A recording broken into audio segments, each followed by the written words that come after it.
the old personal Well, plumbing. you You know, have to start looking up. David's at that age when he says he's going to the plumber, you know, that can mean a lot of things. So I try not to ask him a lot of questions about like, so when the plumber's coming to the house, David, is that for your personal plumbing or is that for like other type of plumbing? So, you know, I don't really ask that question because it's I don't think it, you know, it's not polite company, but for the internet, for the fans, why not? So They need yes, to so know. they They need need to to know know. that This is David it. can't make it because he's having plumbing issues. The Wink, public wink. needs to know. The public needs to know. The And 100,000. What is it now? How many have you got now? 100 and 103, something. 103,000. Yeah. 103,000 subscribers demand to know. Where David is. And Vicky's on a train somewhere in North or South Korea. And she's not on a place called Love Island yet. So All that's what right. I'm waiting. Yeah, I'm waiting for her to get to Love Island. Okay. That'll be So we'll see. interesting. All right. So let's start the show and then you can tell me what we're going to talk about. Let's start the show. Oh, that was good. If I hit the right button, I bet you we could really start the show. This is 2OF Entertainment.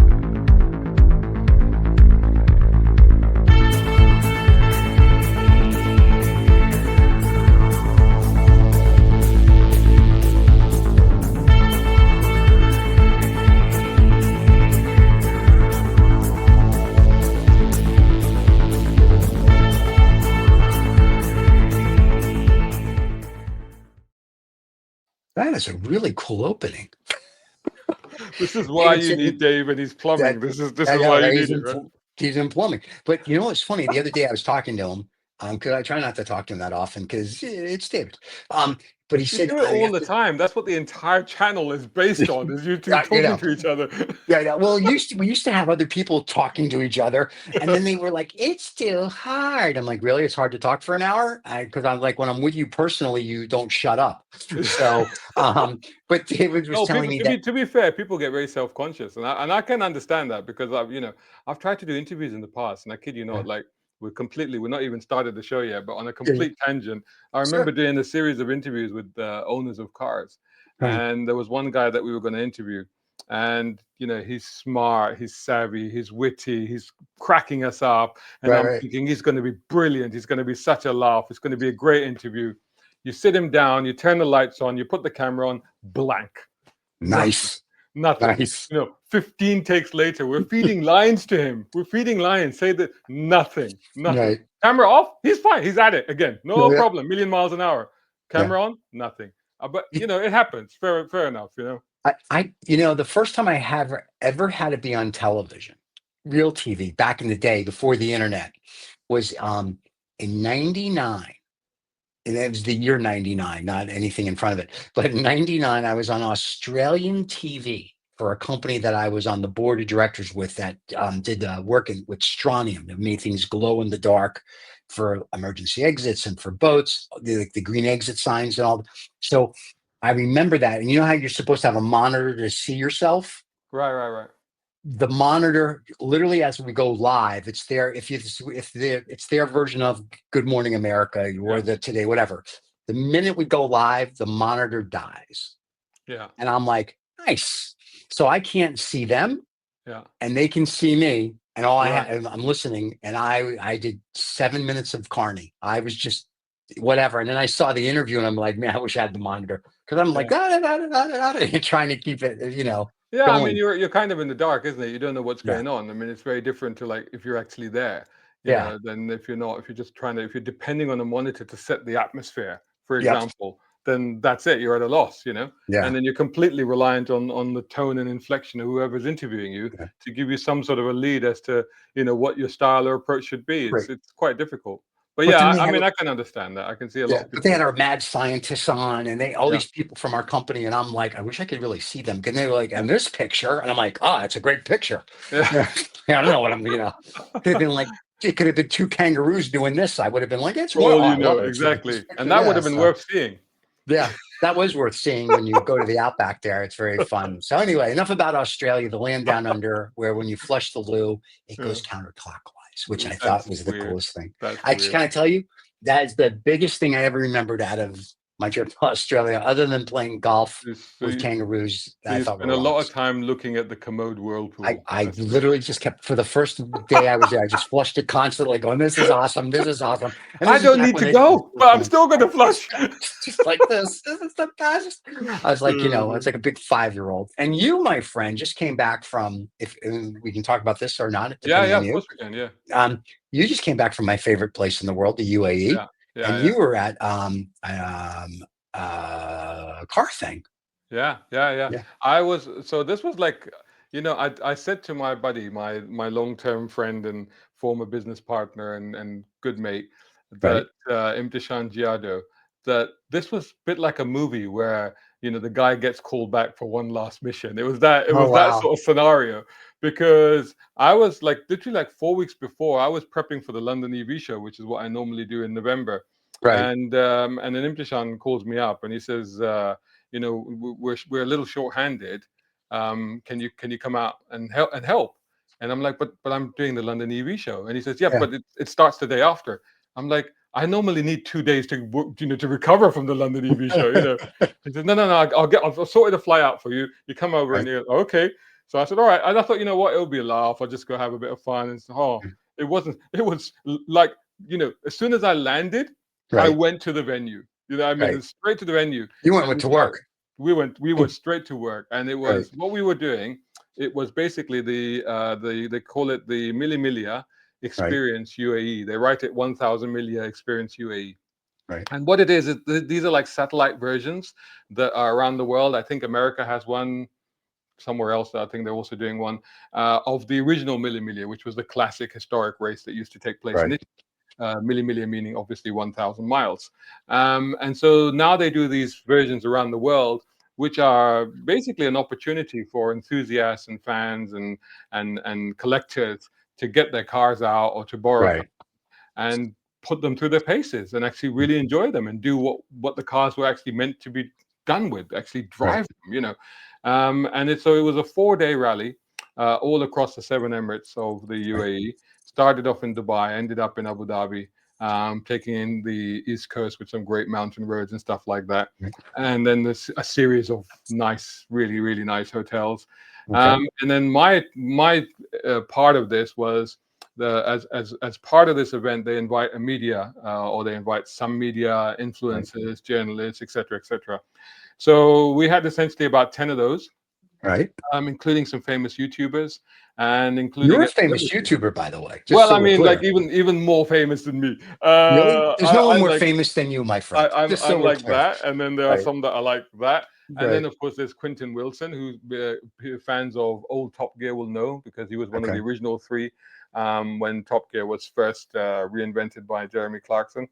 Right. So he was on it as well, and it was our job basically to look after them to make Right. sure that they had everything they needed if there was photography or they needed extra time or whatever, but also to look after the cars that were provided to Right. them. So we had access to some really, really nice metal that essentially we were curating and we're looking after. And why it was, the bad part of the job and also the good part of the job is that obviously we'd get up at about 6 o'clock so that we'd be ready, get the cars ready and all the rest of it, and if they had Right. any needs. But then there'd be dinner like 8, which would probably run to about 10, 11 sort of thing. Sure. And then after everybody else had gone to bed, we'd then have to go and drive each of these cars to check them, to make sure that they were okay. And then we'd have to go and Oh, refuel them. So that wow. was so that would take us up to about 2 o'clock or something, 2 to 3 o'clock in the Wow. morning. Okay. So that was also like, it was quite arduous, but it was also kind of fun to go out in the middle of the night and thrash the pants off some 911s and stuff like that. Right. So Right. it was kind of like both the fun side and also the difficult side. But just to be able to be looking after some incredibly iconic cars, such as two 911 Outlaws, Rolls-Royce Corniche, 928 Porsche, a tank of a thing, a classic 1978 Mercedes 450 SEL 6.9. And the other thing was that we gave them all code names. Okay. So that we would know what we were talking about. So we'd sort of Right. inspired by the Gone in 60 Seconds movie. So for example, the Rolls Royce, we called it Fluffy. And one of the 911 Outlaws was yellow. We called it Demon. The other one was orange. We called it Fanta. Okay. And then the Mercedes 6.9, the classic 450 SEL, we called it Ronin because it was the same as the car that was in featured in Ronin the movie, one of Gotcha. the cars. Right. So that's basically what we were doing, and it was intense, but also it was a lot of fun. Very And cool. after 6 years, going back was quite incredible. It was kind of weird, a little disorientating, but at the same time, it was like no time had passed at all. You know what I mean? It was really Yeah. kind of strange, but it was really, really also quite heartwarming to meet up with a lot of people and to catch up with Right. old friends and colleagues and people like that. So that was the really, really nice part of it. So your fans were like, he's back. And there you go. Now they're going to want you back every year now for I this. don't know, man. It's a lot of work. He's like, if I It's can just go be the celebrity that yeah. drives the car, I'll go. But if I have to be the celebrity that drives a car and has to work the show, Yeah. not so much. I know I It was was looking at all your Instagram posts on it, and yeah. I was just like very envious. Thank you. I was like, that was like watching every day. I'd be like, oh, I want to go. I want to go. I want to go. Yeah. I want to. So You know yeah, it what? was You know what? You should do this, honestly. okay. And anybody Next else year. out there that has, admittedly, it's a high-end event. So I'm not going to Yeah. say like everybody, but admittedly, it is for high-end clientele, unless you can blag a media invite, which would be Yeah. epic. Yeah. Yeah. But it is a high-end event, and it is for people with cool cars or Right. collectors and people like that. Many of the people, I mean, there were 96 cars, and I many know. of I them saw that. they were top end. We're talking a fleet of 300 SL Gullwings, Yeah.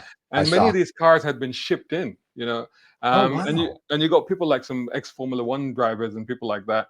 Right. India's first F1 driver was one of the guys. He was believe it or not, India's Yeah. first F1 driver, Right. Narayan Karthikeyan, was Yeah. actually driving a unique, I think it was a 1960s classic Lincoln Continental convertible Pope Mobile. So this car had been Wow. designed and shipped to India for the Pope's visit, and he was Nice. and so there's a picture I posted the other day on my Facebook page, Right. and I think it's in Russell Khaimah because you can see the mountains in the background, and it's a bright yellow Lamborghini Diablo Right. just going through a corner, and it's going pretty flat.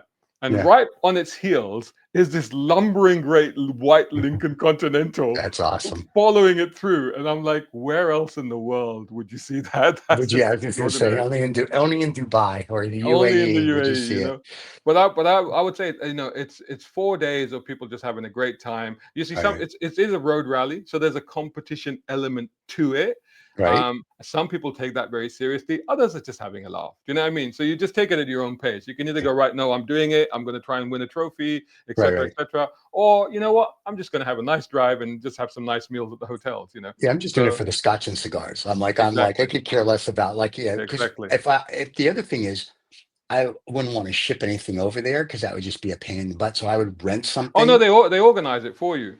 Oh, okay. But Yeah. but So this still, is it's so still I a think pain to ship so. from the United States to the Yeah, no, I UAE. mean That's an it event. takes a little while. Yeah. I don't know the specifics of it, but apparently, there are companies that will do it and they do Oh it yeah. pretty efficiently. And of course, don't forget this is Dubai. So Dubai is a Yeah. place that is used to bringing stuff in and sending stuff Yes. out. So Oh, they I can know. handle Yeah. so they can handle this stuff very quickly, unlike other places. But the nice Um thing with Dubai is you can rent anything too. and So if I was gonna you can. So I would there's be, the it's one of those things where it's like, I think I may want to buy this car. Oh, yeah. let's try it out for 4 days on a thousand Yeah, yeah, mile trip. Because yeah, if you can sit in it, like I always joke about supercars. Supercars, they look really nice. yeah, And unless it's like a McLaren 720, which is, if you will, almost a Rolls Royce of comfort, or a Bugatti, which is also very comfortable. When you start getting the Bugattis and the Conan Sachs and all these others, they look really nice. yeah, But if you're going to go more than like a couple hours, they're not so nice. yeah. It's like this is good for cars and coffee, and it's good for like a 1 day rally. But if you have to be in that thing for 4 or 5 days, or you want to use it, and I was a daily driver, but something like that, they're not happening. So I always find those rallies are good to rent something that you think you want to buy, because then at the end of it, you're going to go, I love it, I want it, or you're going to be like, no, I drove it, I'm good. It's an So intense experience. It's an yeah, intense experience both for the drivers and for the cars. I mean, you right, may think, oh, it's just a nice jolly for these people, but you get a lot, and personalities start to emerge, and you yeah, get people like, for example, there was a Pontiac GTO that was just spitting coolant at every stop, but the owners seemed determined to try and Right. get it to the end. And you see this in a lot of the owners, where this kind of, the equivalent of whatever the red mist is, the Right. endurance mist or whatever, is that Yeah. they go, all right, we're having problems. We've got an old car and we've got 1,600 kilometers, equivalent of 1,000 miles to do. But Right. by God, we're going to get this to the finish line.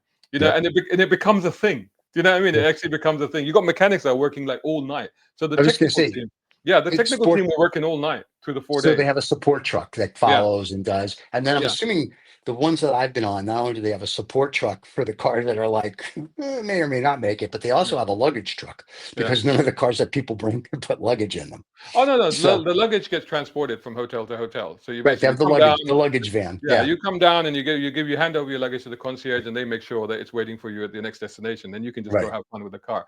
But yeah, I mean, there's a full support crew that look Right. after the cars. If you're in trouble, they'll come and pick it up. And then these teams were working their butts off throughout the night. It was That's incredible, great. you know.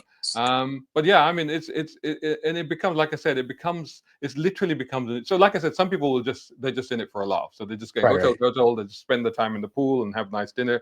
But Yeah. for other people, it's pretty intense. They want to Oh, win I'm sure. trophies. They want to make sure they get their car to the finish line. And it really becomes. It was interesting because I was interviewing Quentin Wilson, Right. and I said, "What do you think of this?" And he goes, "It's life changing." And I said, "Those are big words, life Yeah. changing." And he goes, "No, yeah, it is, because where in the world today can you do this? Can you drive around amongst cars like 300 Gullwings and Pontiac Yeah. GTOs and Lincoln Cadillacs and Porsche 911 Outlaws, and these are all the cars around you. You meet such incredible people. You go on this incredible event through some incredible landscapes." He said, Right. "How often and where can you do these sort of things anymore?" Right. So I mean, It's yeah, true. it's a point. And it's different. I've done the ones in Europe and Mhm. I've done one in the United States. I haven't done UAE. I'll put that on my calendar for next year. Yeah, But I find that when I do anything in the Middle East, UAE, other events that I've gone to, how do I put this? I want to say it's almost more refined. yeah, Everybody knows everybody has money yeah. and no one needs to show off. I mean, Oh, granted, you know what I mean? It's like if they know that they have money. They don't need to really go blah, blah, blah. Europe's kind of the same. But in the United States, when I go to these events, it's kind of like everybody at dinner or whatever is bragging about, oh, I've got that. In the yeah. UAE, it's kind of like they talk about their cars. They talk about like cigar. They talk about, it's just a different mentality. And I enjoy that better because it's not, whether they're nouveau riche or not, they just know how to handle their wealth better. It's funny you should say that, because it's kind of contradictory to what people think. Because people think Yeah. of Dubai as a very superficial and a very showy place, Right, right. But Which it is to an which extent, it is. but But no, it definitely is. There's no yeah, question that it is. But on the other hand, there is a kind of there's an equalizing effect, isn't there? yeah, Because everybody's there. Everybody's on yeah, the hustle. Everybody's there to make money. Everybody's there yeah, to have a good time. yeah, And it kind of just equalizes. So there's yeah, no airs and graces, and there's no, like, a class system. Because right. we don't in UAE. I guess that sort of system never really existed. So that we are not, No, so that, like, here in the UK, we still have remnants of the class system, don't we? right. Because Yes. Oh, it's yeah. something that we had until, honestly, fairly recently. And Last so week. yeah, exactly. Tuesday. And that's Last Tuesday, we're yeah, stopping it for a week, yeah, yeah. But see what happens. so we still have that sort of element of, Right. perceived snootiness, if you like. Whereas in the UA, everybody knows that, everybody there either to hustle, to make a buck, or to Yep. enjoy themselves, or whatever. And also, like the refinement mentioned, that you mentioned, there's also the fact that there is a great, the service there is impeccable. You know, Yes. People will go out their way to, for example. So I went to one of the hotels. Okay, so on the last night, I was actually hosting the awards as well. So they asked me. It's another thing they threw at me. It's like, "Oh, by the way, would you host the awards?" I'm like, "Oh, what? Okay, sure. Is Sure. there a script?" "No, there's no script." "Oh, okay. Do we know the winners?" "No, we won't know that until an hour before." "Oh, okay, fine. Right. Yeah, no problem. I've done that before." Anyway, so I got ready, going down to the venue, still waiting for the script and stuff to arrive. And I thought, you know what? It's been a long week. I need some coffee. So I'm Sure. sitting in this dinner area, and they're all setting up for dinner and everything. And one of the waiters, I say to him, "Look, can I get some coffee?" Then he disappears. And Right. he comes back a few minutes later, quite a while later, actually. And he goes, "Sir, we don't have a coffee station here because we're set up for dinner." He said, Yeah. "But I got you some coffee." And I'm Yep. like, wow. Do you know what I mean? It's like, here in the UK, if you went somewhere like that, they say, "No." It'd Yeah. just be that. That would be it. Be like, "No, Mm. we don't do Yeah. that." That would be it. Yeah. But in Dubai, without even me saying anything, he said, "No, no, I'm going to get you some coffee." And he brought me some coffee. And I think that element of service and that element of attentiveness that you Yes. get there, regardless of who you are. I mean, I'm a nobody, and Right. there's people there that are Stop it. billionaires. You're No, no, somebody. but seriously, right? There's people Right. sitting there that are billionaires, right? Yeah.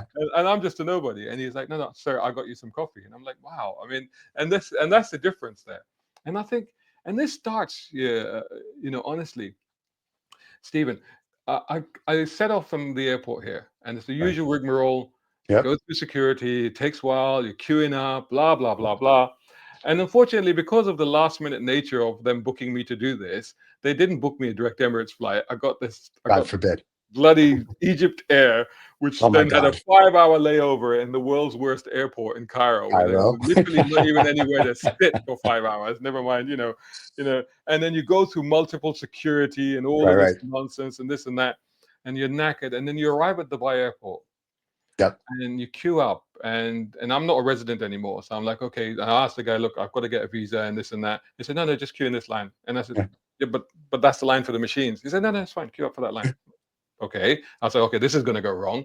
And I go up there, put my passport, door opens, I'm straight Yep. through. I come out, luggage is already there. I'm like, it's like the best airport in the world. Do you know It what I mean? is. Yeah. It's like everything just works and That works and Qatar. efficiently. Yeah, Qatar and the Yeah, UAE or Dubai's airport. Now they're building a bigger one they are. closer to Hopefully, Abu yeah. Dhabi, Yeah. which is going to Yeah. be phenomenal. But yes, Yeah. when I go there, because if as long as you within a certain month, you can go Yeah. like if you've been there within like whatever, like yes, so you go right. I Yeah. love it.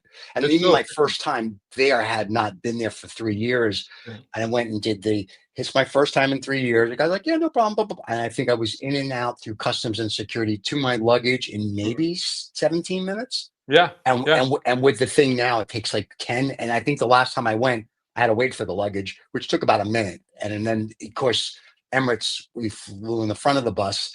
And so the drivers are waiting for you. They're Yeah. like, hell, we'll get you the hotel. Blah, blah. And to your point, I like the Palace downtown. Yeah. The service at the Palace downtown is impeccable. That's They will go, I know the one. That's on the yeah, boulevard. that's right Boulevard. next door to Yeah. the Yeah. Yeah. mall. Right. Yeah. Yeah, yeah. Yeah. Yeah. I It's the like it. best. Yeah. Yeah. It's I got sort love of it. classical Yes. design to it Oh, and stuff. it's a Really beauty. nice. Yeah. Yeah. They can't do enough for you. Mm. I remember when I was there, I was just sitting on the couch and just waiting for the guys to get down. And I was like, I have to have a cigar. And the guy who pours the coffee and the Yeah. dates in the afternoon saw me. And he came over and he goes, because I had done something nice for him the day before. Yeah. And he was like, sir, may I go? I'm going, no, no, no, no, no. I said, I'll come to you. He comes to like set me up. And I'm like, I would have come. He goes, no, no, no. And then I learned that. And then my driver is same thing. It's like I call him like 10 minutes before sometimes, like when I'm getting off the airplane, like, dude, I'm here for you. And the other thing I learned, and the Americans don't get this, that if you put your hand like this and just Yeah. give this, a little respect goes a long way. Oh yeah. Yeah. Yeah. And that's Absolutely. and over there, I never had an issue, and it's one of the places I feel the safest in the world. Oh, absolutely. And it's like no Yeah. big deal. Absolutely. Yeah, love the And again, UAE. with the safety and with the airport, it's like even Yep. like coming back. So I had a small bottle of water which was in my bag. I forgot it Right. was there. Yeah. It went straight through. No problem. Not an Okay. issue. No, they didn't even don't take a laptop out. No, no, no, it's fine. No problem. Go through. Not an issue.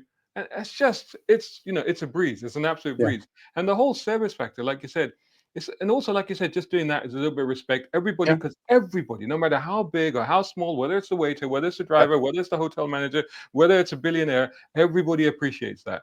And it makes Yes. such a big difference. But the fact is that even at that level, like even over here and other places, if like I said, going back to that coffee scenario, if I was a billionaire, if I was a sir somebody, and I'd said I want Yeah. coffee, then of course they would have got me coffee here. Sure. You know what I mean? Because they're judging you. They're like, okay, well, how Right. important is this guy? Is he Yeah. worth getting coffee for? Do you know what I mean? Yep.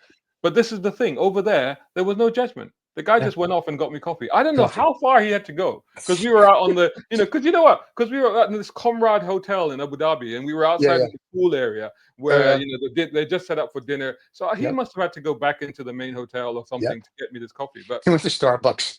He went to yeah, Starbucks in Qatar for you. maybe, So, yeah. maybe, So, but he did it, and yeah. no question or anything, like no expectation or anything like that. It's just part of the service.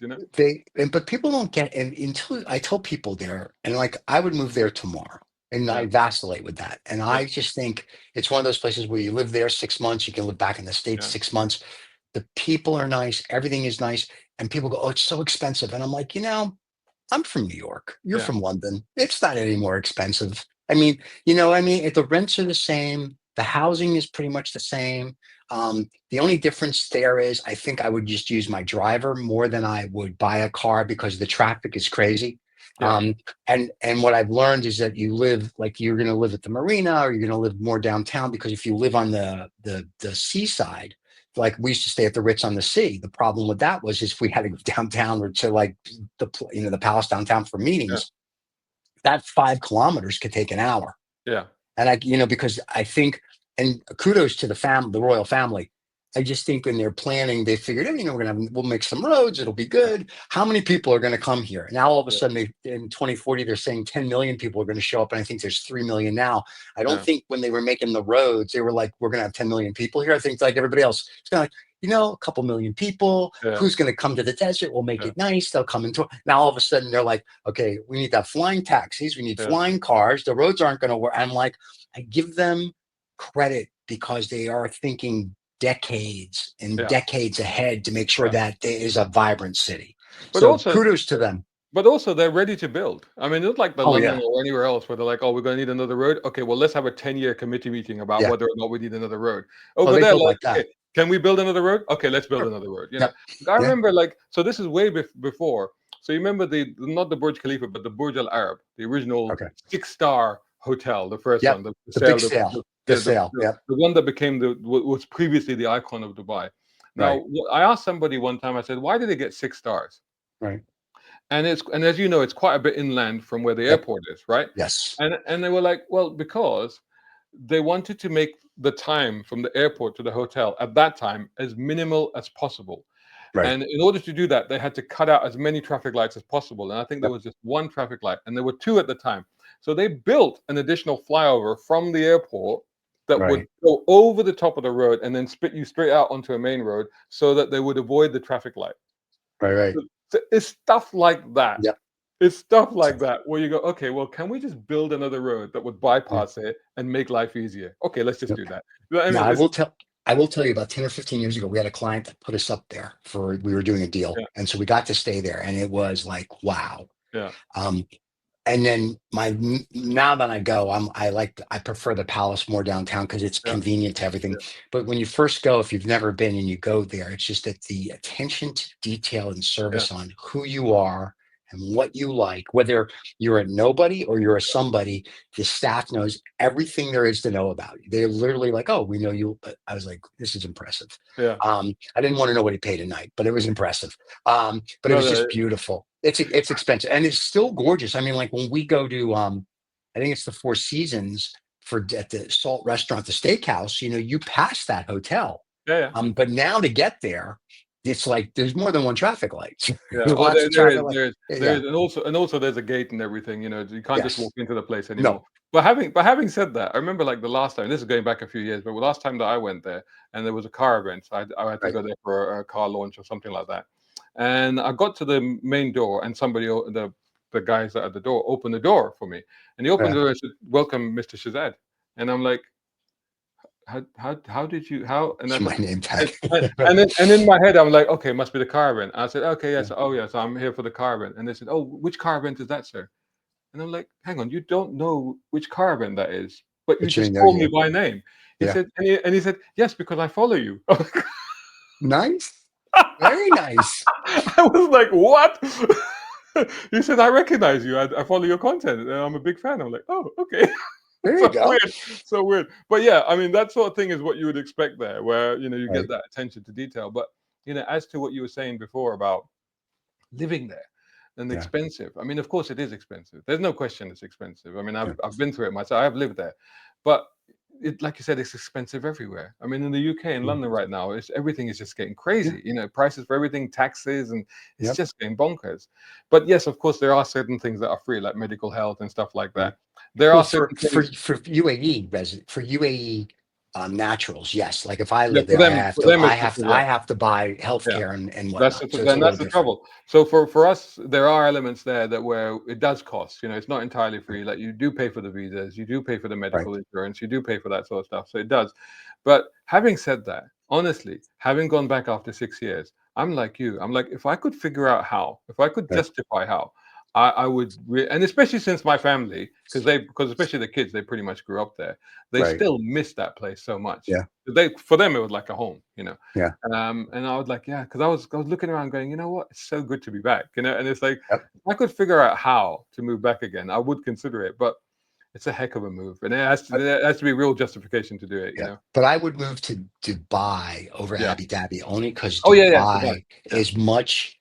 I don't want to say it's not as I want family oriented, but it's easier to do business. It's easier to do this. However, if I was going to set up a company, I'd set it up in Abu Dhabi Oh, because really? because of your kids we'll teach you some stuff today Yeah. because Abu Dhabi has different tax breaks and different Right. tax structure.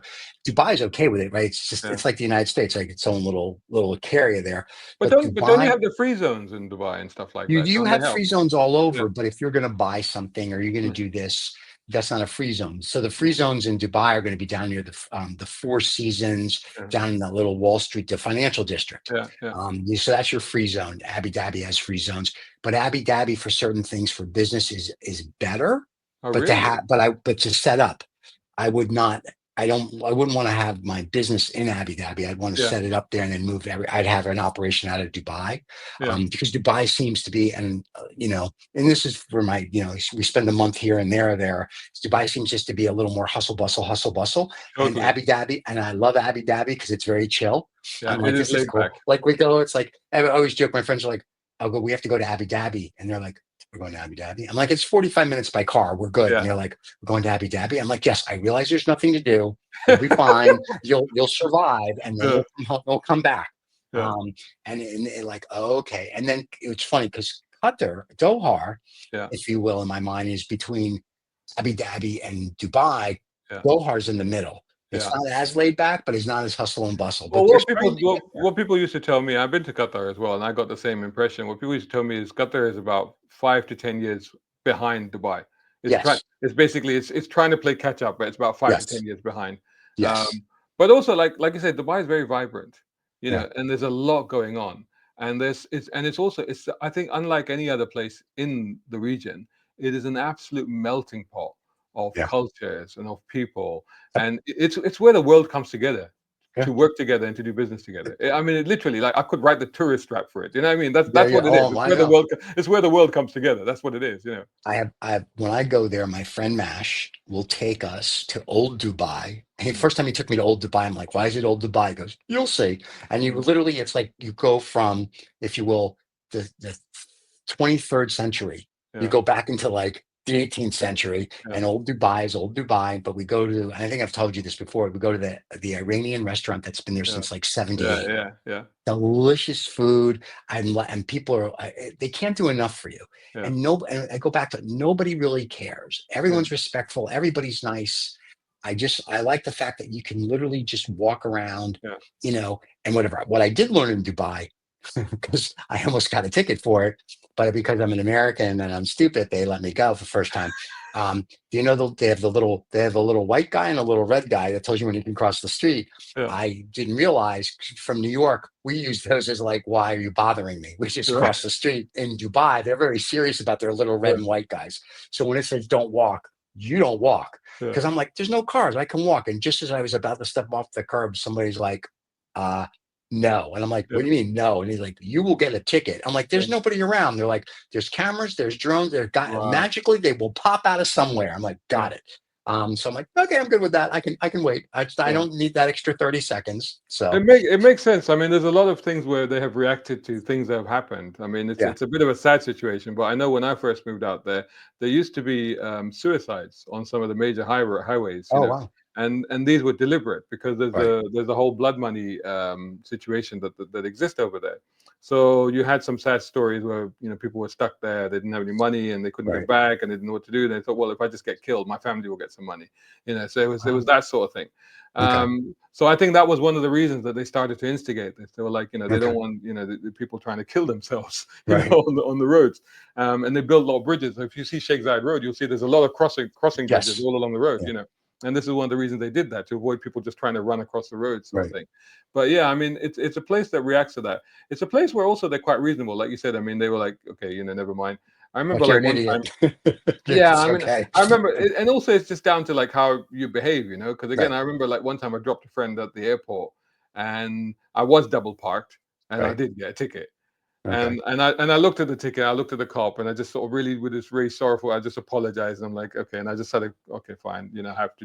And then Right. he said, wait, come here. And I thought, oh shit, he's gonna raise the rate. He's gonna give me an even bigger. What have I done? What have I offended him? Right. And he said, give me. He took the tore out. He said, don't do it next time. And I said, oh, Right. right, Right. thank you. But that's what's amazing there. The one time our driver was driving us, and he was like, and what's really funny when I am with him, even alone, I sit in the front seat with him, and I said to him the first time we ever met, and I did that. He says, you can sit in the back. I go, dude, I can sit in the front with you. I go, we're good. He goes, okay, and he literally will drop. I could call him, and I know because I've done this, Mm. and I can have someone at the airport right now. And if I call him and go, I have someone, what do you need? Right now, I have 20 Yeah. minutes, and he'll go get them. Mm. And I remember he told someone, they said, why do you give him this like treatment? And he said, because the first time he sat in my car with me, he sat in the front seat. Yeah. And he says he always sits in the front seat with me. He never sits in the back. He says all his guests can sit in the back, or he sits in the front. And then they were like, well, if there's no guests, he goes, he sits in the front. Mm. And I know it's him and his cousin who run the thing. And we, we're in, unfortunately, as you know, when I'm in Dubai, it's scotch and cigar. So we're out till whatever. So one night we went to dinner. We went to Meat Moo, my favorite restaurant, right? Because I love, Meat Moo. You gotta go there. And then we go, I think it was the Four Seasons, the Winston Club. And then they took us to a private club where one of the sheikhs was. Yeah. So now it's 2 a.m. He texted me and goes, you're okay. I go, we're okay. Don't worry. And so he says, my cousin's going to come pick you guys up and wait for you. And the sheikh's like, no. My driver will take you. I say, no, go home and get some sleep. We'll see you at 6 a.m. And I mean, but it's just, what I've learned is you just be nice. And what I was Yeah. trying to get to is I see these videos now in America when the police officers say to somebody, may I see your ID? They're like, why? Yeah. Why do you want to see my ID? I have a First Amendment right. Hey, dickhead, Yeah. give them your ID. And Yeah. in Dubai, it's the same thing. It's like when the officer says, hey, don't do that. Of course, like, I didn't know. I'm like, I literally said to him, with like my smile, like, dude, I'm from New York. I said, we don't even know what these are. And he just chuckled. It's like, here we write you tickets. And then the other thing, which I found interesting, was because I said to my driver in downtown, I didn't see a lot of police cars because, you always hear about the Lamborghini car and this car. See nothing. Police cars. Everyone drives a Lamborghini there because those are like, Toyotas apparently. But I mean, like the Urus, if I see one more Urus, I was going to get sick. Yeah. I said to him, he says, yeah, those are like Toyotas here. Yeah. And then I would see and then at one traffic light, there were 7 Culligans, but different families lined up. And I'm like, of course, it's Dubai. But what I thought was interesting is when I said, I don't see police. What happens when there's an accident? He goes, oh, we have drones. I'm like, yeah, we have drones, whatever. The next day, we're at a light, 2 cars hit.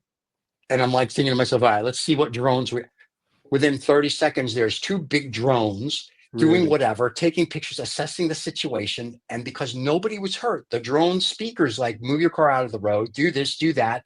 And the drones disappear. The guys do what they need to do. And then, police car showed up a little bit later to do whatever he had to do. And I was like, that's impressive. That was like that. I was like, okay, I'm That's impressed. extraordinary. So that's because Yeah. that's something that's happened now. That wasn't there when I was there. No, That's that's something like the last year or two. Yeah, From that's what he was new. telling me. Yeah, Yeah. because over there, if you have an accident, you do have to wait because you have to get a police report. Because if you don't get a Yes. police report, you can't claim insurance. You can't get your Right. car fixed. So you do need to get. So so what would happen is that people would just block the roads because they'd be so afraid until the police arrive. They'd be too afraid to move their cars. Right. And by not moving their cars, they just end up blocking all the traffic. So I think this is a way that they've looked at a problem Yep. and they've gone, right here, come up with a solution. We'll just send a drone, and the drone will instruct them what to do. That's And extraordinary. That's like I absolutely was incredible. just in awe because Mm, we still had to sit there till they kind of moved out of the way. But I was, yeah, I'm just like, wow, yeah, this is awesome, and it's like really cool. And I've told you this story. We were coming back to the Four Seasons. We decided to walk because it's like it was a mm, nice night, and we bumped into these girls. And like I said, I've told you, like they could have bought like a small third world country between the yeah, jewelry and the handbags and I mean, and we were all at the light because you can't cross, God forbid. And there were no cars. I was like, we got to cross, like the New Yorker, and we were like, nobody's here. yeah, And I said to the girls, do you feel safe? It's like 2:30 in the morning. And they're like, oh, of course. She said, yeah, this is the safest city in the world. And one girl's yeah, like, yeah, there's literally cameras, whether you see them or not, on every corner. The yeah. police monitor everything. Please Um, monitor everything. Yeah, and the hotels have their own security. And she says, you scream, there'll be 900 people here in a yeah, second. And I was yeah, like, good to know. yeah. So I have no qualms with walking in Dubai, where in some places you go for a walk and it's sort of like, all right, it's 6 blocks. Am I going to make it, or do I take an Uber? No, In no, Dubai, it's like I walk 12 miles. I don't care where we go. I mean, I love it honestly, and feel the way safe. the way things are now is like you could take a walk in the park. You don't know if you're coming back because somebody might stab you. Seriously, it's that That's bad right. now. But I remember, like because in the early days, even in the early days, Right. 2006, 2007, I used to fly photographers over from the UK to Dubai because Right. now there's amazing photographers there. But back then there were just one or two good photographers. That was it. So I'd Right. hire photographers from here, fly them over for a week, and basically get a several months worth of features out of them. So one time I was out with a guy, and we did a feature in the morning, and I thought, okay, let's take a break. We'll go to Mall of the Emirates, we'll get Right. some lunch, and then we go and pick up another car. We'll carry on. So we got to the Mall of Emirates, we parked up. He started getting all these stuff together. I'm like, what are you doing? He said, I'm taking all my kit. I'm like, why are you taking the kit? He's like, it's 5 grand's worth of lenses. I Right. don't want to Right. leave them here. I'm like, dude, you could leave them on the top of the car. We can Hmm. go and have a 2 hour lunch. We'll come back. It'll still be here. He said, Yep. you're kidding me. I'm like, I swear to God, I'm not kidding you. Leave your stuff here. It's absolutely fine. But and it's true. And you hear so many stories in Dubai of people where they've left wallets or they've left Yep. money or they've left bags, and miraculously it's just turned up again. And it's been delivered back to them, somehow, Right. some way, because that's just how it works over there, and it's incredible.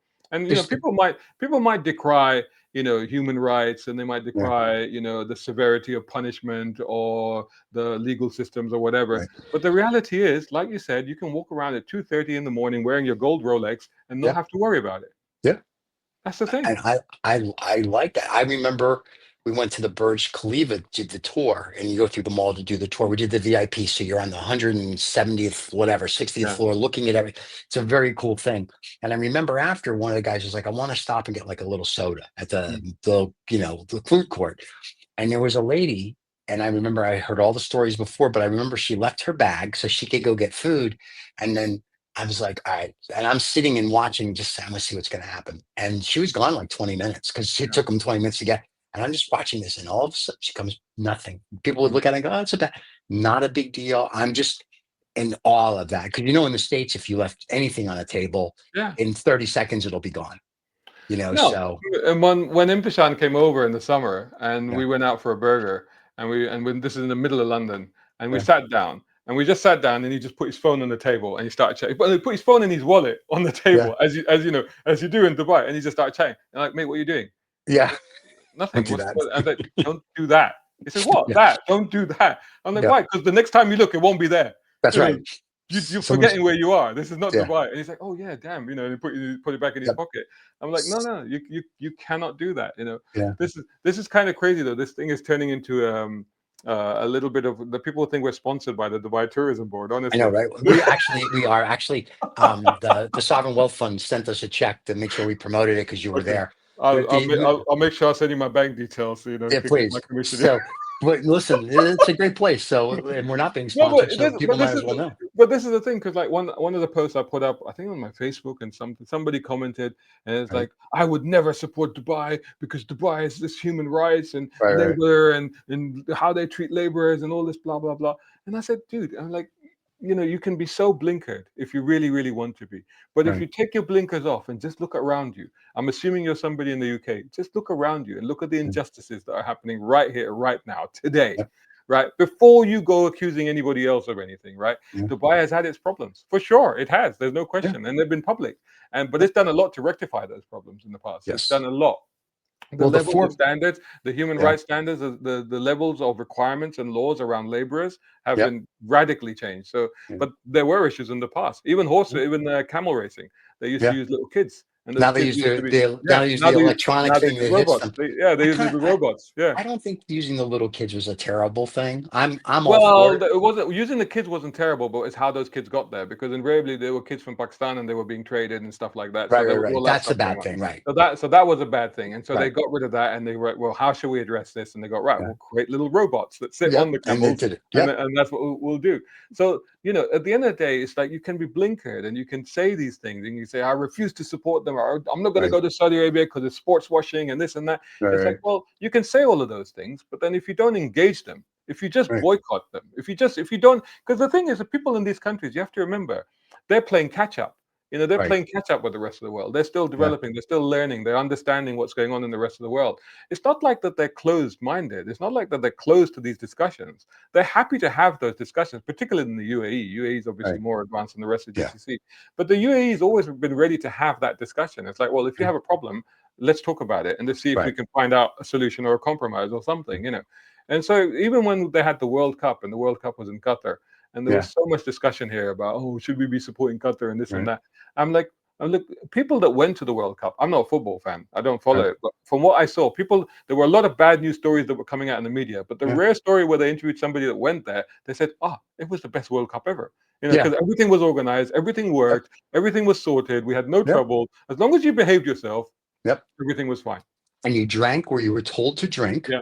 You were good. If you didn't, you get a Yeah. spanking. And now in 2034, I think Saudi Arabia is getting the World Cup. So kudos to them. Yeah. And UAE just bought now you and I went back and forth on this on a private discussion on Yeah. WhatsApp, but I thought they just bought into the racing team, but you're telling me, and then I read the article in FT, I Yeah. think after, and I think they bought like 40 some odd percent or whatever Yeah. it is of McLaren, but they own Automotive. now of the whole thing plus the Yeah. racing team.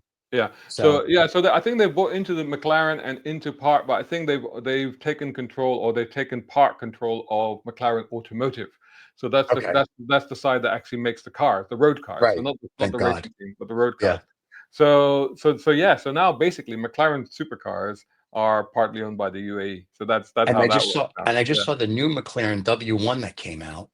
That's a gorgeous car. I don't know, And man. You know or what? was that the Aston I Martin? gotta say, after bigging them up, I've got to say, honestly, they all look the same to me. Yeah. Can I tell you something? And I'm a car guy. Yeah, I know. I looked at I want to say it's either Aston Martin or McLaren that came out with a W1. Maybe it's Aston Martin. And I looked at it and I'm like, okay, so it was McLaren. So I'm looking at it, I'm like, okay, so you're just a 720 on steroids. Yeah, basically, yeah. You have the same type of doors now as like the Pagani, and you're trying to take over what Koenigsegg has. And you want $2 million for your hypercar, or $2.5 million, and making 399 of them. And I'm like, that's very nice, and they're all spoken for. I mean, And I'm I'm looking at it now. That's yeah, the there it one. is. That's the That's one. the one. Yeah, there you go. But I'll put it up there. to be honest, that just looks like Yeah. another version of the Senna. Yeah, So, basically. Well, that's what yeah, they're saying. It's either going to be yeah, like the P1 or the Senna, yeah. and no one's ever going to drive it. And I'm like, then No, it doesn't make any sense. I don't mind a supercar, but I wanted one that, whether I daily drive it or drive, I want to be able to drive it and yeah. not kill myself.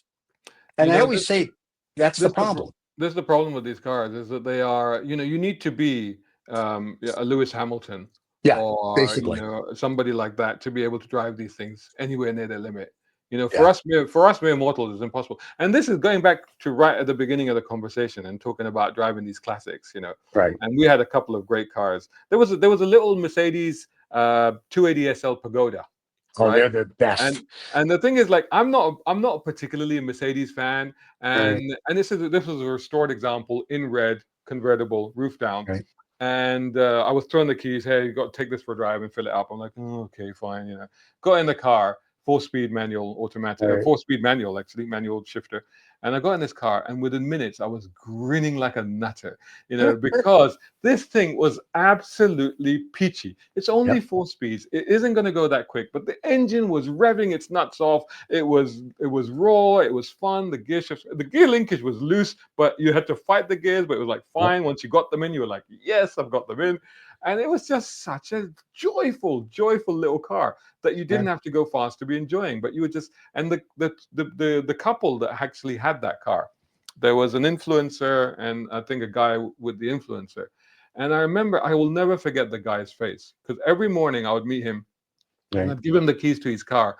I'll give them the keys to the car, and she'd give it to the guy, and he said, "Oh, you're driving," and his eyes would literally light up. Like I've never seen Ah, anything like it. that's Like great. literally, he'd be like a little kid who's just been Yep. given, the best toy in the world ever, and he goes, "Yes," and Mhm. you could see the effect that it would have Yep. on you, and that was just like that. You can't, if you could can that and sell it, you'd be a Ah, billionaire, honestly. yeah. And then there were cars that are so different. So again, just getting really nerdy for a moment. So the 911 Outlaw is Right. basically like the 1980s Porsche 911s that have been made retro to look like older ones. Then they've been Right. highly modified as well. And then we had two of them. We had not one, but we had two of them. We had a yellow one and we had the orange one. You'd look at them and they look pretty similar. They're both Carreras. They're both Outlaws. And you think the driving experience was the same. No, it wasn't. The Right. yellow one, which Imtishan used before, and so had called the Demon, which I then later recalled, I hope I don't break any rules here, but I called it a little bastard, because when I drove it, and I drove it Right. only once, and I got a bloody speeding ticket. Do you know what I mean? It's like I haven't had a speeding ticket in years. I Right. Right. haven't, and the whole time I was there, I'm very careful and this and that. I drove it once and I got a damn speeding ticket in it, because he called it Demon for a reason. It Right. possesses you. Oh It wow. absolutely possesses you. I regressed 30 years. I became a Oh hooligan. wow. I was flashing people on the highway. I don't flash people. Where did that come Right. from? I Right. don't flash people. And the thing was a bastard to drive, because it was Right. like a racing hard gearbox. So you need Oh to wow. double the clutch Okay. and slam it into gear. So every time Right. he's like, bastard, get out, got it into gear. And it was as addictive as it was intimidating to drive. But it was a Wow. unique, crazy, possessed personality of a car. And I kid you not, this story is absolutely true. On the day 4 of the rally, morning of the day 4. Right. No, actually, night of day 3, because day 4 we were going to Abu Dhabi, and Imtishan was going to be driving the 911. He said, "Look, it's just a straight one to Abu Dhabi. I'm going to take the SL. I'm not going to take this car. It's too much." Some of the journalists had already left, so we had extra cars. So we Right. thought, okay, we're going to pack off the 911 and send it back home. Because obviously these cars belong to people. They belong to Right. collectors. They very kindly let us have these cars. And the whole time, Imtishan has had the key with him. He's kept the key tightly with him. He wouldn't let anybody out. It wouldn't even go into the key bag that we had for all the cars. He'd keep it because he was driving it. Right. And then he couldn't find the keys. The truck has arrived. Right. It's got the flatbed that lowers down. The cover has to Right. come off. It's arrived, and we can't start the car, and we can't move it because the steering's locked. So we can't, we're like, what do we do? But we said we Right. can push it. We can just push it. So he called up the owners and said, "Yeah, we got spare keys. No problem. Send it back to us." Well, and he's looked everywhere. He's gone back to his room. We've checked the other cars. The 928, we had a black 928, which was sort of my company car for the first 2 days, and he Okay. was using that. And he went all over it. They looked all over it. They couldn't find the keys. So the guy repositioned the van, put the thing back down again. We tried to push it, and we thought, no, it's about 5 degrees out still. Then he Yeah. had to put the whole thing back again, move the truck again, put it down again. Then we had to finally push the car back on. Once the car was back on the flatbed, once it had been Right. strapped in, once there was no excuse, it was definitely going to go. One Yeah. of the guys within the 928, and he goes, "Oh, is this the key?" Oh my God. That's too funny. They had searched that 928. They had searched it, and they didn't Right. find the key. And now Right. suddenly had the key, and they were like, "What's going on?" I said, "I'll tell you what's going on. What's going on is that car is possessed, and it didn't want to go back. That's It right. didn't want to go back, because if you think about it, these cars sit in Mhm. storage all year, Yeah. and then they come out, and then they have this fun run around the UAE. They go Yep. crazy, and now it knows it's going back to storage, and it For hid the you. key. Yes. I agree And with that. I agree with and that I'm telling 1,000%. you, I'm telling you, it hit the key, and it was only once it was strapped down, and it Right. knew, Right. it knew. It's like, okay, that's it. I'm going home. And so, okay, well, fine. Here's your damn key. And That's suddenly the too key, and funny. I swear to God, I'm not making this up. This is absolutely 100% true. This is what happened. That is so funny. I do think cars have. My mom, when she was alive, named all her cars. Yeah. because she said if I talk nice to my car, Yes. and as I got older, I have nicknames for all my cars, and Yeah. I feel that if you treat them like a person and Yeah. everyone thinks I'm nuts, they work well. But I agree with you. I think they do get possessed, and especially Yeah. if you're a car that's sitting wherever in storage Yeah. 350 days a year, and all Yeah. of a sudden it's like we're going on a trip, Yeah. and you're like, no, no, no, I want to keep going. So, Yeah. and next year it'll come back, and I bet you the same thing will happen again. So Yeah. it'll be like, listen, Yeah. this is the car where you're going to lose the key. Once Yeah. you get it on the truck, you're going to find the key. It'll be This is totally it, yeah. okay. Well, the thing is, That that's is the thing, because awesome. that car, Imtishan, I think he's used it the second time or third time, and the thing is, it's got no AC on it, and like I said, it's a real bastard to drive. It really is. Yeah, It's not yeah, it's not an easy car to drive. You have right. to give it 100% commitment, and he's like, and I said, well, this is not the right car for you. I mean, you need to be contacting people, you need to be in charge. Right. When you're driving that, you can't do anything else. He says, yeah, but I just keep going back to it. This is Yeah, I can't, I just can't help myself. That's what that car does. And when you talk about the McLaren W1 right. and all of these supercars and all of this, and I can't see that sort of relationship, that sort of personality Correct. developing with Yeah. those cars the way you Yep. get it with so take the other car that I became besotted with. And again, this is coming from somebody who's not typically a Mercedes fan. As you know, I'm more a BMW guy. Right. But there was that 6.9, that big, Yep. beefy tank of a Mercedes Benz. And I swear to God, whether you drove it or whether you rode in it, everybody that entered that car fell in love Yeah. with it. Yes. And you can't explain why. Is it the rumble of the engine? Is it the resonance? Is it the smell? Is it the Yep. old school sturdiness of the I don't know. Yeah. But I couldn't get enough of driving. One time I was having because we had some of the guests split between two hotels at one point, Right. and the dinner was in one of them. So I had to start ferrying some of the people back across. Right. And at some point, I was just picking up random people from the hotels and taking them Nice. because I was like, I'm just enjoying this. So screw dinner. I'm just gonna drive this all night. Do you know what I mean? Because Nice. that's the sort of that's what these cars do to you. And I Yeah. think that's what's missing from the latest cars. Yeah. I may be wrong. Maybe we're just No, you maybe can't. we're You just can't. nostalgic. Maybe we're just wearing rose tinted spectacles Well, and dude, looking backwards all the time. me and your boy we drink scotch and smoke cigars. Yeah, we're as nostalgic as you're going to get, right? Yeah, But I mean, I think the newer cars don't let you have when you drive them, you don't have a feel of the car yeah, and or the road anymore because it's all computers. yeah, I mean, literally, if you think about whether it's McLaren, whether it's a McLaren or it's a Toyota, it's the computer, BMW, all the new ones is you don't do much anymore. It's no, like, oh, my steering may be this, or it's off a little here, but that's not like you feel the road. yeah, Even the engine notes are, I yeah. mean, as much as they're nice, they're still kind of now more manufactured than They back in are, the day they when are. you would turn them on. That was like, oh man, this is Yeah, cool. Now, even with a McLaren or whatever cars, even a Koenigsegg, when you turn them on, yeah. it's like, oh, this is kind of manufactured. It is. Yeah, It's not that real 12 cylinder like a Pagani has the AMG engine. It has good notes, but in my mind, I'm like, how much of this is manufactured, and how much of this is just a pure note I that's think from this I engine? think the efficiency, the difference is there that there's the efficiency of that pure note of that modern engine that will just Right. start up and do its Yeah. thing. There's no warming up engines anymore. Whereas you and I remember Correct. back in the day, Yep. you start a car and it would be like this life form trying to come to life. Yeah. It would be coughing and Yep. spluttering and cleaning out his guts. Like, oh, give me a minute, give me a minute, give me a minute. I'll get there. I'll like just wait, like an wait. old guy that smoked and he's Yeah, 90 years old and he's yeah. waking up going, oh, Yeah. no. Yep. Yeah. And they'll be Yeah, but they literally don't like, do that. and you can't get it into gear because the oils are not warmed Yep. up yet. It's like I just Yep. wait, just wait, just wait, just wait. Yep. I'll get there. Just whereas today, everything is instant. Yeah. And I think that's all part of the personality that either that Yeah. we infused into the cars or the cars themselves developed. And I think Yeah. that's part of where that comes from.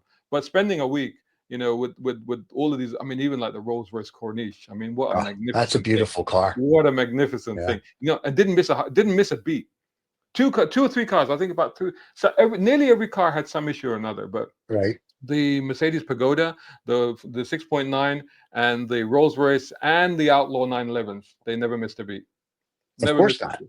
A Rolls Royce, Incredible. if they miss the beast, they have to Yeah. go shoot somebody. No, You give but them having said that, we had a BMW Z8, beautiful yeah. BMW Z8. The one that Yeah. Pierce Brosnan had in was it The World Is Not Enough? Maybe I The think maybe world's that not was enough. it. Yep. And that one we almost retired it on the first day, because Wow. it was having that many problems. But again, it got into Yeah. the thing. The journalist that was driving it kind of just got it into his head. He's like, "No, I'm getting this car to the end." So Gotcha. it did make it to the Right. end. But a couple of times we were close to like, no, we have to retire this car. That's But funny. no, but Well, we we know did. what BMW stands for, better Mm. mileage walking. So I mean, I mean, let's be real. It is what it Yeah, is. yeah, So, but no, it is one of those things. So, but yeah. no, I'm glad you had a good time. Like I said, I was following you. The minute you told me you were going, I was like, I'm gonna watch everything he's doing on Instagram. And because it was just sort of like I was like a little kid going, I want to be there. I want to drive Yeah. that. And I know you have You should, the man. You Lamborghinis should do next it year. next year. If you do I it will. next year, maybe I might do it again then. I don't know. We'll see. Okay.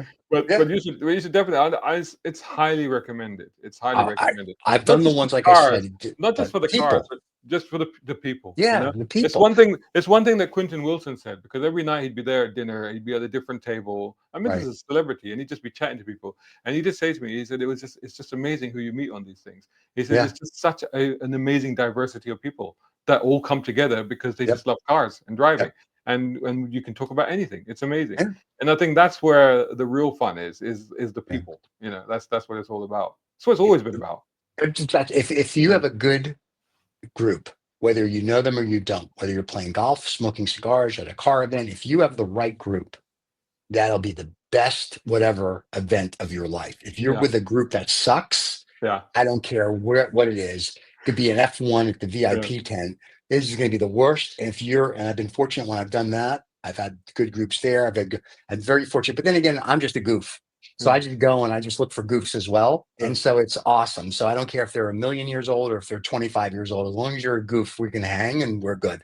Yeah. But, you got to be friendly and say hello and, do the customs and be nice, and it works. You can't walk Yeah. around and get a stick up your butt. And that's what a Yeah. lot of people do. But They not in do. Yes. Dubai. Once again, that's the only place. It's pretty I, chilled. It's pretty yeah, chilled. Yeah. no one walks around like Yeah. it's like, hey, what's up? Can you Yeah. do whatever? Blah blah. Even in the store. And the funny story, and I think I told you this, and I know you have to go. But the funniest thing that ever happened to me in Dubai was when I went to the mall for the first time. And you know this, if you park your Rolls Royce in the parking lot and you don't want to walk, they have golf carts that look like Rolls Royces that will come get you, take you to whatever store you want to go, and God forbid, they'll drive you back to your car. And I saw this at every store, and I said to the kid joking around, I said, "Can you take me to the fourth floor?" And he was like, Where'd you park?" And I go, we were staying at the Palace downtown. He goes, "No, you can walk to that." I was like, "Yeah." And he said, "But he said, literally, if you bring a car and park, I'll take you wherever you need to go." Wow. I saw these women that would go from their car to where there was Louis Vuitton, Gucci, Hermes, wherever it might be. Yeah. They would be in the store and shop. They would go back to the golf cart, and then they'd either be taken to another store, because once again, God forbid you should walk, or they would be taken back to their cars apparently to drop the bags off Oh because yeah. the golf Right. cart was too full. Yeah. And then they would come back and shop some more. And I was just sitting there, and I walked into the Louis Vuitton store, and I was joking because I had bought something, and she goes, "Do you need a cart?"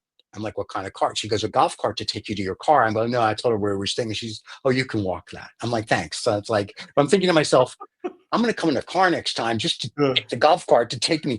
And I thought that was the coolest. It's just like I don't have. Also, the question in my mind is just how many Louis Vuitton bags did you buy? Yeah, like it's like that. I think you could literally buy a T-shirt at the, at the whatever clothing store, and they would be like, "Do you need a golf cart?" Oh The my goodness. you want for nothing, Yeah. and you've been to the mall. It's 4 stories, and every floor. And I told this to people, they don't believe me until they go. There's a Louis Vuitton on the first, the second, the third, and the fourth. I asked why. They said because we don't want them to have to walk. There's a Van Cleef's apparel, the same, a Gucci, the same. All the high-end stores, Harry Winston, not just on the first floor, but the second, third, and fourth, because God forbid you should take an escalator or an elevator Yeah. to go see a store if you're stuck on the second or third floor. I thought, to me, that Yeah. was the funniest thing. And to me, that was what always sticks in when I'm going to Dubai, just so I can see Harry Winston on top of Harry Winston on top of Harry Winston. There So you go. I mean, at it's the the end of best. the day, it's for all the critics and everybody. It's like, don't knock it till you've gone and Yep. seen it. There It's you as go. simple And as that. enjoy it and Yeah. experience it and learn the humbling there. Yeah. It's a wonderful thing because you don't know who's who and who they know. And I'm always very polite. And like I said, we always do this over there, but Yeah. I have learned We did that with one of our guys when he called and told us to go to Meat Moo. Right now, Meat Moo has some of the best brisket and barbecue I think in the world, better than Austin. And I remember we, very polite, thank you, blah, blah, blah. And when we got there, they were waiting for us because of him.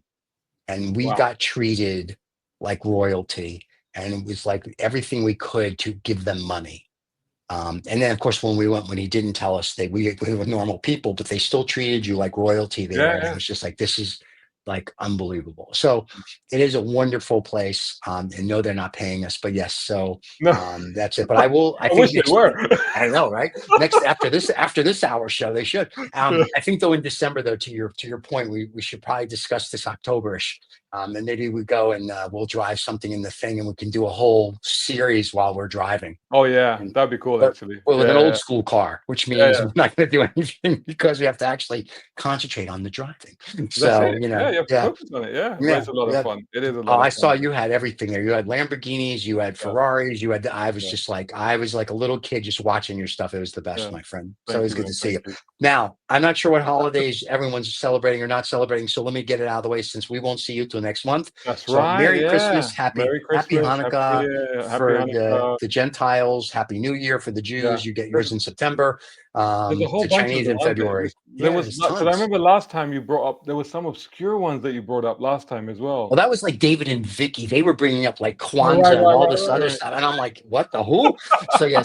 So for anybody that we've missed, and if you have a holiday coming up this of any December, kind, whoever you are, whatever your holiday, enjoy, celebrate, and all the best. There you go. And don't forget to subscribe and like. And we will see everybody next month in January with Brown Car Guy. And God knows what adventures he's going to go on then. So yeah, we'll hear about it then. So we'll see. My friend, it's always a pleasure. We'll talk to you soon. Cheers. Bye, everybody.